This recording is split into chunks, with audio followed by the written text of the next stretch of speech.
Le football féminin pue la merde. Ça, c'est la pensée dominante. Des championnes du monde humiliées par des U15. Des joueuses pro qui perdent contre des handicapés. Une équipe de première division anglaise qui se fait dribbler par seulement 2 joueurs. Bref, les exemples d'humiliation ne manquent pas. Et on va pas se mentir, le foot féminin n'a pas la meilleure réputation. Des résumés YouTube de la division 1 qui ne dépassent pas les 2000 vues. Et même un match de l'équipe de France féminine déprogrammé pour diffuser le PSG. Si je vous demande quelles équipes féminines ont gagné les dernières Coupes du Monde, ou même les dernières Ligues des Champions, je pense que beaucoup d'entre vous vont bégayer. Les salaires sont trop bas, les institutions sont à la ramasse, et la vision du public est ultra négative sur le sport. C'est mou, lent, pas tactique, pas précis, c'est-à-dire que c'est nul. Le foot chez les femmes a encore beaucoup à se faire pour se créer une place dans le sport mainstream. Un manque de visibilité qui met en danger tout l'écosystème. Bref, je vous ai montré des exemples assez clichés d'équipes féminines qui se font humilier. Mais un match de foot féminin à haut niveau, ça donne quoi? Finale de Ligue des Champions 2022-2023, Barcelone face à Wolfsburg. Des enchaînements incroyables, les buts impeccables s'enchaînent, jusqu'à la 69e minute.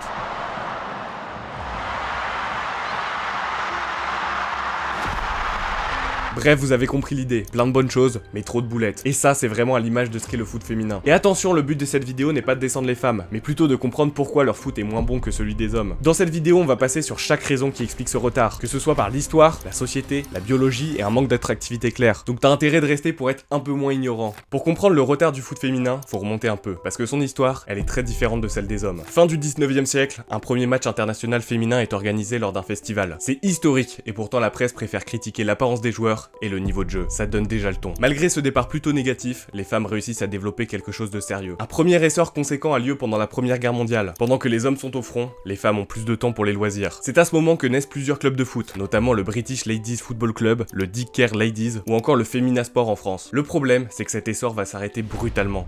5 décembre 1921, la Fédération anglaise de football prend une décision radicale. Bannir le foot féminin. Plusieurs raisons à cela. Déjà, selon eux, ça ne conviendrait pas physiquement aux femmes de pratiquer ce sport. Mais il y a une raison, bien plus mesquine. Avant l'interdiction, plusieurs matchs de foot féminin ont lieu, dont certains qui attirent plusieurs milliers de spectateurs. En particulier les joueuses du Dick Care Ladies, qui réussiront à réunir plus de 53 000 spectateurs dans le stade d'Everton. En termes de revenus, c'est l'équivalent de 147 000 livres sterling actuels. Cette somme sert à soutenir des causes politiques, notamment pour les classes populaires. Et ça ne plaît pas du tout à la fédération anglaise. Ces revenus, ils n'en profitent pas et cet argent est redistribué à des causes qui leur sont opposées. Logique, des patrons qui voient l'argent repartir dans les poches du peuple, ça plaît pas du tout. Résultat, interdiction pure et dure du foot féminin en Angleterre. Il faudra attendre 1971, soit pas moins de 50 ans pour que cette interdiction soit levée. Soit 50 ans de retard pour le foot féminin. Et un retard aussi énorme, ça cause énormément de dégâts. D'un côté, l'équipe masculine anglaise soulève sa première Coupe du Monde. De l'autre, les femmes ne peuvent même pas pratiquer ce sport. Un retard de 50 ans, c'est pas seulement 50 années de perdu. C'est aussi 50 ans d'ancrage de l'idée que les femmes ne peuvent pas être footballeuses. Et même lorsque l'interdiction est levée, la pression populaire rend la reprise plus difficile pour les femmes. Malheureusement, l'Angleterre n'était pas le seul pays à vouloir ralentir la progression du foot féminin. Même le pays du foot s'y est mis, le Brésil. Pour les brésiliennes, l'interdiction a duré de 41 à 79. Mais encore aujourd'hui, les footballeuses souffrent de préjugés encore trop tenaces. Pourtant, on le sait, le Brésil est un vivier de talents gigantesques. Ils ont le foot dans le sang. Mais pendant que les hommes jouent au foot, les femmes sont entre gros guillemets cantonnées à des trucs de femmes. Alors que ce sport pourrait leur faire oublier leur quotidien à proximité du crime. Et toutes ces interdictions, ça fait que ce pays légendaire du foot n'a produit que très peu de légendes féminines. Conséquence directe de décennies d'interdiction et d'une culture encore trop misogyne. Et attention, en France, on n'est pas à plaindre non plus. En 41, sous la décision du régime de Vichy, interdiction totale. Officiellement, elle prend fin 3 ans plus tard avec la chute du régime, mais la vision populaire sur le foot féminin était tellement négative qu'il était vraiment dur de pratiquer ce sport.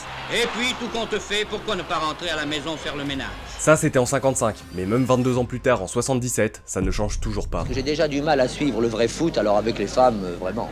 Je vous pose d'abord une question, êtes-vous pour ou contre? Nous sommes pour. Non, non. Moi je suis tout à fait contre. Ah bon? Ah oui, absolument contre. Est-ce qu'on voit les douches? Est-ce que vous pensez que le football est compatible avec l'épanouissement de votre féminité? Et ce retard dans les mentalités va avoir des conséquences pendant encore longtemps. En 2007, il n'y avait que 60 000 licenciés en France, contre 1 million en Allemagne la même année, soit 17 fois moins. Et ça se ressent dans le classement des sélections depuis 20 ans. Les Allemandes ont toujours été au top, les Françaises ont mis bien plus de temps. Et ce retard institutionnel et social crée un cercle vicieux. Le football féminin se développe plus tard, donc il est moins bon, donc moins de gens regardent, donc moins de budget, donc moins de progression, donc le football féminin reste moins bon. Mais heureusement, d'autres pays ont été visionnaires et ont totalement cassé cette boucle. En 1972, les USA créent le Title IX. C'est tout simplement une révolution. Cette réforme créée par le gouvernement interdit toute forme de discrimination liée au sexe dans tous les programmes soutenus financièrement par l'État. À la base, ça concernait l'éducation au global, mais c'est surtout devenu célèbre par son énorme impact positif sur le sport féminin. Les écoles, lycées et universités américaines doivent offrir aux femmes des opportunités sportives comparables à celles des hommes. Donc même nombre d'équipes, même accès au terrain, etc. Et cet équilibre des investissements permet aux femmes d'être plus libres dans le sport qu'elles veulent pratiquer appliquée. Il y a moins de contraintes liées à un manque de budget. Assez naturellement, beaucoup de femmes se dirigent vers le football. Elles créent des équipes au sein de leurs universités, tout en bénéficiant des infrastructures modernes grâce au Title IX. Les femmes qui choisissent ce sport s'organisent de plus en plus et développent la discipline dans le pays. Et surtout, elles n'auront pas à souffrir de la comparaison avec les hommes. Parce que ouais, un pays qui dit soccer, t'inquiète pas que même les hommes y sont bien en retard. Bref, c'est grâce à cette avance que les américaines sont aujourd'hui les meilleures du monde. Elles ont engendré plusieurs figures mythiques qui ont inspiré les générations suivantes, comme la pionnière Mia Hamm, Michelle Akers ou encore Megan Rapinoe. Mais malgré tout, à l'échelle mondiale, le retard des institutions reste présent. La toute première Coupe du Monde féminine, c'est en 1991. Pour les hommes, c'est 1930, soit 61 ans plus tôt. Le championnat de foot anglais n'est devenu entièrement pro qu'à partir de 2018. Pareil pour le Ballon d'Or, qui existe que depuis 2018 pour les femmes. Et tout ça, ça se ressent dans les chiffres. Et oui, c'est le moment d'attaquer la question fâcheuse, celle qui fait rage depuis tant d'années dès qu'on parle du foot féminin, le salaire des athlètes. Mais avant qu'on y réponde, pense à t'abonner. Je fais plein de vidéos dans le style et ce serait bête de louper les suivantes. Et petit pouce bleu, petit commentaire, petit boost, ça régale aussi. Et nous, on reprend avec la vidéo. En Angleterre, le salaire annuel moyen des hommes est en moyenne 113 fois supérieur à celui des femmes. En France, il est 27 fois supérieur. Et même dans un pays qui se veut très égalitaire comme la Suède, on reste à 8 fois plus. Ça, c'est pour la moyenne des salaires. Mais c'est pas ultra représentatif car il y a 1% des joueurs qui tirent la moyenne vers le haut. Si on prend les médianes, donc en gros le joueur et la joueuse le plus au milieu, on a un homme en Ligue 1 c'est 40 000 € bruts par mois et une femme c'est 3-4 000 € bruts par mois, soit 10 à 13 fois moins pour les femmes. Mais il ne faut pas oublier de prendre en compte la différence d'argent générée par les hommes et les femmes. En 2021-2022, la Women's Super League, donc la D1 anglaise féminine, a généré autour des 32 millions d'euros de revenus. 25 de ces 32 millions d'euros partaient directement dans le salaire des joueuses, soit 78%. En comparaison, la première ligue dans cette même période, c'est 5,5 milliards d'euros, 150 fois plus de revenus, mais que 67% qui partent dans les salaires, soit 3,6 milliards. Donc on voit qu'en termes de ratio, ça tend même plutôt du côté des femmes, mais c'est aussi lié au fait que les ligues soient plus petites, donc en termes de ratio, c'est à peu près pareil. Pour info, le salaire le plus bas en Ligue 1, c'est 10 000 € brut, donc toujours 3 fois plus élevé que le salaire moyen en D1 féminine. D'un point de vue purement économique, et je dis bien d'un point de vue purement économique, les femmes génèrent moins d'argent, donc sont payées moins. Les clubs et les ligues n'ont pas le même budget en masculin qu'en féminin, et il est quasi impossible pour les équipes féminines d'augmenter leurs joueuses, mais ça, on va y revenir plus tard.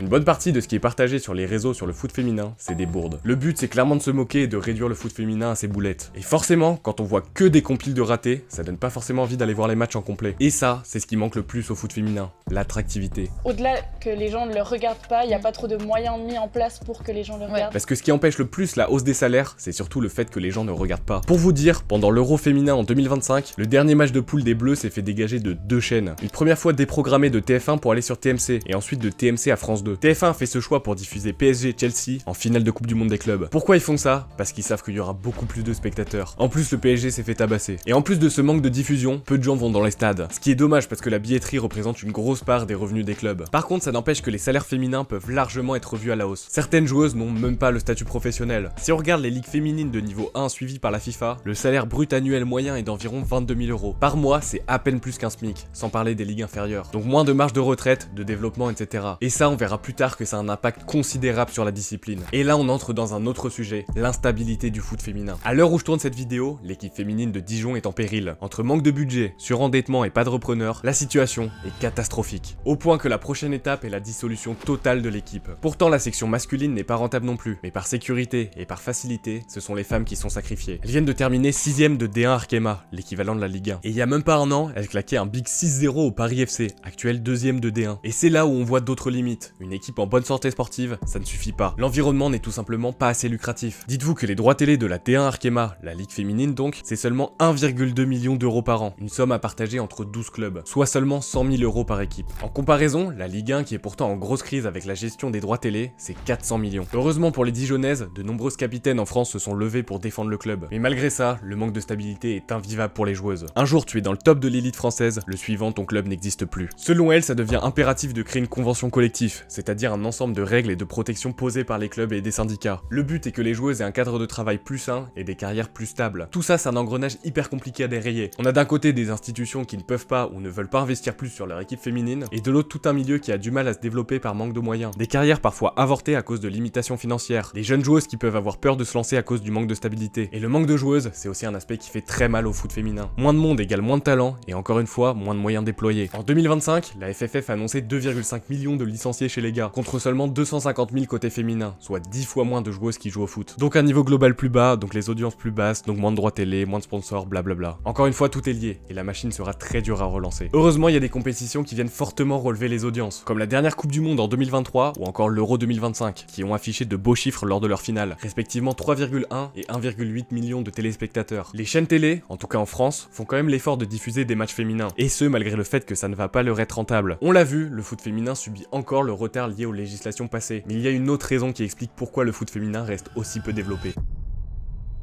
Ok, l'histoire et la société n'ont vraiment pas aidé les femmes, mais c'est pas leur seule excuse, parce que derrière la différence avec les hommes, il y a aussi une réalité biologique. Même si c'est pas l'unique raison, ça reste une dimension importante et non négligeable. Est-ce que vous connaissez les lois du jeu? Alors, à part si vous êtes arbitre, ça vous dit probablement rien, mais je vous assure que vous les connaissez. Les lois du jeu, c'est l'ensemble des règles du foot, celles que vous connaissez tous et auxquelles vous avez été soumis si vous avez fait du foot. Par exemple, le hors-jeu ou encore le 6 mètres qui doivent être tirés d'une certaine manière. Bah ça, c'est les règles du jeu qui les définissent. Et ces règles, ce sont les mêmes pour le foot masculin et le foot féminin. Le problème, c'est qu'entre les hommes et les femmes, on n'a pas vraiment le même corps. Et le poste où la différence est la plus marquante, c'est le poste de gardien-gardienne. Tu dois défendre des cages de 7,32 m de large, 2,44 m de haut, et vous commencez à voir venir le problème. Si on prend la taille moyenne des gardiens de Ligue 1, c'est 1,90 m. Et pour les femmes, à votre avis, c'est combien? 1,85 m, 1,80 m? C'est 1,75 m, soit 15 cm de moins. Donc comment tu veux que les gardiennes rivalisent avec les hommes? Elles ne luttent pas avec les mêmes armes, et forcément elles ne vont pas lâcher des arrêts en pleine lucarne comme Courtois qui fait 2 mètres. C'est le même problème qu'avec la WNBA, la NBA féminine, où les paniers sont à la même hauteur malgré une différence de taille entre femmes et hommes. Pourtant, dans certains sports, les règles s'adaptent. Par exemple en haltérophilie olympique, où les barres olympiques féminines sont volontairement moins épaisses. En volley, où les filets sont plus bas. En handball, où les ballons sont plus petits. Mais pas dans le foot. Et le poste de gardienne, c'est vraiment le poste où la différence se fait le plus sentir. C'est là où il y a le plus de ratés, et c'est généralement ce qu'on voit le plus dans les compiles trolls sur les réseaux. Les critiques sont assez faciles, mais les erreurs, elles y sont beaucoup plus exposées. D'autant que c'est un poste aussi qui demande pas mal de force. Mais vous connaissez les réseaux. Une boulette, ça fait plus de vues qu'une explication sur pourquoi les buts devraient être plus petits. Surtout que parfois, il y a des masterclass qui sont sortis, hein. Mais ça, malheureusement, on le voit moins, parce que ça fait moins de vues. Et là, on a juste parlé du poste de gardienne, mais le même problème se pose aussi pour les joueuses de champ. Les terrains font en moyenne 105 mètres de long et 68 mètres de large. Proportionnellement à leur taille, elles sont à nouveau désavantagées. Mais bon, comme tu sais, la taille ça fait pas tout. Je vous rappelle que le meilleur joueur de l'histoire fait 1m69. Et oui, c'est Messi pour ceux qui demandaient. Et il y a pas que la taille. Biologiquement, il y a encore pas mal de points où les femmes sont désavantagées. Et vous inquiétez pas, on va expliquer ça bien. La littérature scientifique est claire et nette. Après la puberté, les hommes acquièrent un sérieux avantage sportif. Plus grand, plus athlétique, plus fort. Mais aussi moins de masse grasse, moins de blessures, bref, moins de galères. C'est lié aux différences hormonales et notamment à la testostérone. L'impact de cette différence a été mesuré lors d'une étude datant de septembre 2023, menée par l'American College of Sport Medicine sur des sports nécessitant puissance musculaire et endurance. Ils ont estimé l'écart de performance entre 10 à 30% selon la discipline. Et de telles valeurs à haut niveau, ça ne pardonne pas. Et même quand leurs collègues masculins n'ont pas terminé leur puberté, l'écart est déjà significatif. Par exemple, au pif, des ados de 15 ans.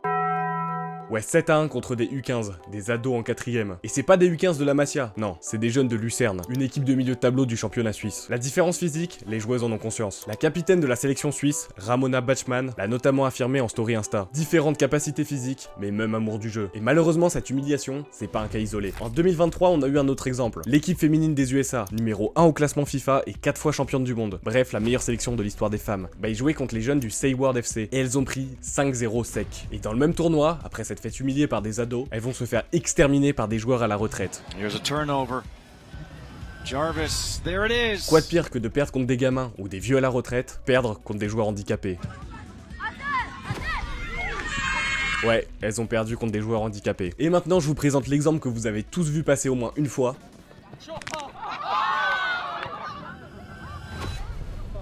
Yannick Bolasie, ailier de Crystal Palace, dribble toute l'équipe féminine du club. Bref, on voit que l'écart physique et technique est affligeant. Donc ça... Je pense que le foot féminin, autant dans la technique, dans la vitesse, etc., je pense que c'est autant bien que le foot masculin. C'est un mensonge. C'est évident que le foot masculin va beaucoup plus vite. C'est aussi à nous, public, d'arrêter de comparer sans cesse le football masculin et le foot féminin, pour que les femmes puissent se créer leur propre identité et leur propre style. Les équipes féminines n'ont pas besoin d'être meilleures que les hommes pour créer un lien avec les supporters. Chacun ses goûts, chacun y trouve son compte, car derrière, il y a un vrai niveau et une vraie histoire. Par exemple, on a tous une équipe locale, proche de chez nous, qu'on supporte. On la soutient pour les souvenirs, les émotions et l'attachement à nos terres. Moi par exemple, c'est le Stade Brestois et pourtant c'est loin d'être les meilleurs. Bon, et si on revient sur les différences biologiques, il y a d'autres causes qui viennent désavantager avantagées les joueuses professionnelles. Déjà, le cycle hormonal, premièrement, peut être douloureux, mais qui fait aussi fluctuer le niveau d'endurance et de force selon le niveau du cycle. Aussi, il y a le cas de la grossesse. Contrairement aux hommes, les femmes sont obligées de mettre en pause leur carrière si elles veulent avoir un enfant. Mettre en pause sa carrière, surtout généralement dans son prime, c'est un frein énorme. Sans parler des possibilités de complications, etc. On a par exemple eu Alex Morgan, légende absolue du foot féminin, qui a mis en pause sa carrière pendant 1 an pour sa grossesse. Et justement, elle a eu beaucoup de mal à revenir au top. T'imagines CR7 qui prend une pause d'1 an pour s'occuper de Cristiano Junior? Non, impossible. Toutes ces différences biologiques, ajoutées au démarrage tardif et au manque de budget, ça creuse encore l'écart. Au-delà de tout ça, les femmes subissent très souvent des injustices qui dépassent le cadre du sport. Y para mí es muy importante decir que en ningún momento busqué ese acto y ni mucho menos me lo esperé. Je ne vais pas démissionner.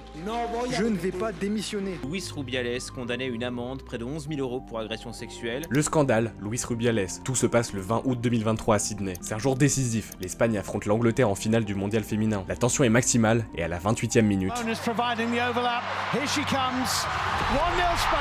La capitaine Olga Carmona donne l'avantage à son pays. Et ce sera le seul et unique but du match. L'Espagne est championne du monde. Malheureusement, ce qu'on va retenir de cet exploit, ce n'est pas la joie, mais un acte qui va beaucoup plus faire parler. Le président de la Fédération espagnole de football, Luis Rubiales, embrasse Jenny Hermoso sans son consentement. Et cet acte va amener un torrent de controverses. Et si je vous parle de ce dérapage, c'est parce que c'est pas la première fois que ça arrive. En 2018, c'est un moment historique parce que c'est le premier ballon d'or féminin, mais il se passe ça. On allait faire un truc un peu comme ça. Est-ce que tu sais twerker? Non. La première chose qu'il trouve à dire à la toute première gagnante du ballon d'or féminin, c'est « Est-ce que tu sais twerker ?» C'est assez triste, c'est comme si Adama Traoré gagnait le ballon d'or et qu'on lui demandait s'il savait bouger les pecs. Et justement, parlons-en de la sexualisation des joueuses. Certaines ne sont pas prises comme des athlètes, mais comme des modèles avant tout. Oui, qui ont été battues 3-0. Oui, mais elles sont belles. Oui, elles sont belles, et puis moi je suis un peu remontée ce soir, je voudrais qu'arrête cette misogynie. On a l'exemple typique avec Alisha Leyman, qui est sûrement l'une des joueuses les plus connues. Mais qui d'entre vous l'a déjà vu jouer au foot? Honnêtement, je pense que très peu d'entre vous. C'est aussi un problème qu'a subi l'une des légendes du foot, Alex Morgan. Bref, on comprend avec ces exemples qu'elles s'inscrivent dans un contexte beaucoup plus large que celui du sport. On ne les traite pas comme des joueuses, ni comme des athlètes de haut niveau, ni même comme des femmes qui viennent d'accomplir de grandes choses. Non, elles sont moquées, réduites à leurs conditions de femmes. Et tout ça, ça me fait penser à un cas en particulier. Une joueuse qui a subi les foudres de l'opinion publique uniquement par sa personnalité.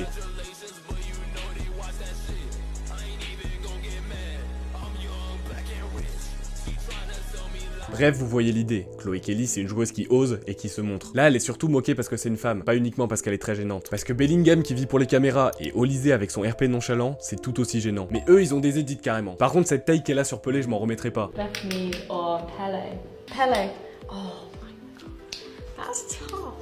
Oh, sport, I'm gonna go Pele. Sorry, Beth. Oui, elle a vraiment hésité entre Pelé et Bethmead. Il y a des mecs en com qui disent que Pelé 2025 est meilleur que Med 2022. En fait, quand on y pense, cette séparation des sexes dans le foot, c'est quelque chose qu'on a plus ou moins déjà vécu. Genre dans la cour de récré, classico CM1, CM2, très peu de filles ont osé y participer. C'était vu comme un sport de mecs, point barre. Et celles qui osaient y participer étaient vues comme des garçons manqués. La misogynie de ce sport, on l'a vu avec Stéphanie Frappard, arbitre en Ligue 1, avec Marie-Louise Eta, première femme à entraîner une équipe de Bundesliga. On l'a aussi vu avec l'arrivée des femmes dans Ultimate Team. Alors je comprends, voir Claudia Pina mettre un physique à Van Dyke, c'est assez perturbant. Genre Alessia Russo qui a la même note que Yamal, je peux comprendre que ça choque. Mais au bout d'un moment, les réactions de certains joueurs sont juste démesurées. Genre il y a des joueuses qui se sont fait insulter parce que leur perso était buggé dans le jeu. Et après avoir vu tout ça, on comprend que le foot est un milieu qui reste très misogyne et que c'est une tradition de tirer sur les femmes pour n'importe quoi.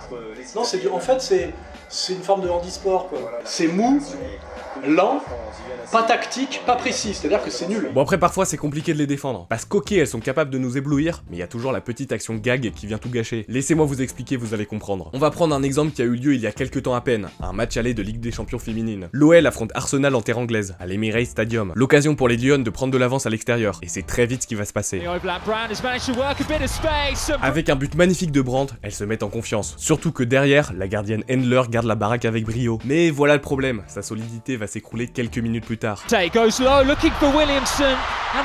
Mauvaise passe en retrait, sortie timide. Ce sont ce genre d'erreurs qui ne pardonnent pas à haut niveau. Mais en soi, ce genre d'erreur, ça peut arriver à n'importe qui. Je pense que Loris Karius pourra en témoigner. Mais je pense qu'on est d'accord qu'on n'est pas censé avoir ce genre de boulettes aussi souvent dans de tels matchs. On parle de deux des meilleures équipes du monde côté féminin. Et malheureusement, ce genre de boulettes, elles sont quand même assez fréquentes, même dans des matchs de haut niveau. Ce qui est dommage, c'est que ça vient éclipser toutes les bonnes actions du match. Et on ne retiendra que ces petites erreurs. Parce que même chez les mecs, on sait à quel point une boulette est destructrice pour l'image. Prenez Hugo Lloris pendant le Mondial 2018. Beaucoup oublient qu'il était juste extraordinaire pendant tout le tournoi. Simplement à cause de ce moment en finale. Oh non! Pareil pour Varane contre City en 2020, il fait 2 boulettes qui ont vraiment terni son image. Et c'est très probablement dû au fait que nous, humains, on a plus tendance à se souvenir du négatif que du positif. Surtout quand ça vient nourrir un narratif déjà établi, un biais de confirmation qui nous conforte dans notre vision. Le narratif actuel, c'est que les femmes sont nulles au foot, donc on retient que le mauvais, donc on conforte notre idée que les femmes sont nulles au foot. Et tout ça, ça mène à une stigmatisation globale de ce sport, surtout en comparaison avec le foot masculin, qui lui est beaucoup plus respecté et populaire. Avant de voir en quoi le foot féminin évolue de fou aujourd'hui, laissez-moi vous montrer un truc.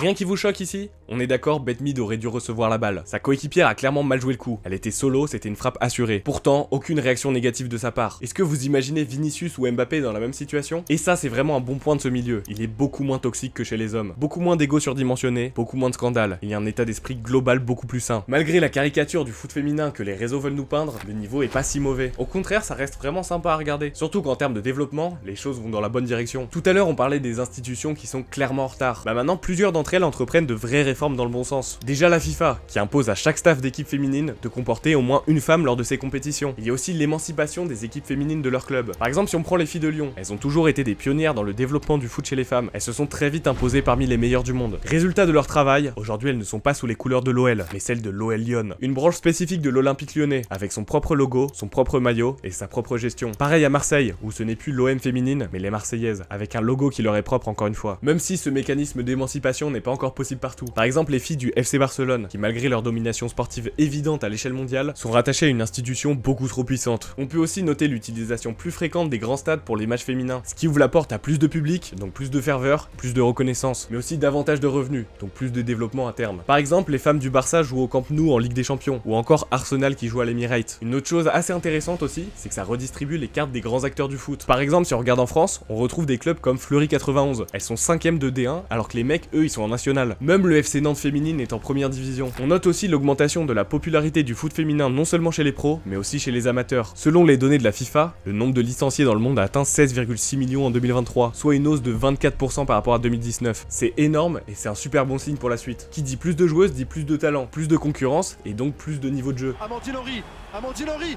qui va essayer. La patate en lucarne d'Amandine Henry, c'est en finale de Ligue des Champions pour vous dire. Et comme dans tous les championnats, on retrouve des merveilles. La frappe de Justine Rouquet! Donc même dans un match banal de la Ligue 1 féminine, on n'est pas à l'abri de voir des beaux buts. Et ouais, ça on vous le montre moins sur les réseaux. En France par exemple, on a la chance d'avoir la meilleure défenseuse de tous les temps, la joueuse la plus capée de l'histoire de l'OL, Madame Wendy Renard. Ou sinon notre attaquante de légende, Eugénie Le Sommer. Et dans le monde, certains clubs se sont aussi forgés un mythe. On a évoqué Lyon tout à l'heure, mais il y a aussi le Barça qui compte parmi les meilleures joueuses du monde. Par exemple la capitaine, double ballon d'or, comptant le record de buts de l'histoire du club avec 232 réalisations, Alexia Putellas. Ou encore la triple ballon d'or, Aitana Bonmati. Et comment faire une vidéo sur le foot féminin sans parler de la grande Martha, la plus grande joueuse de tous les temps, élue 10 fois meilleure joueuse du monde. Record du nombre de buts en Coupe du Monde avec 17 buts. Triplé contre l'immense équipe des USA en 2014.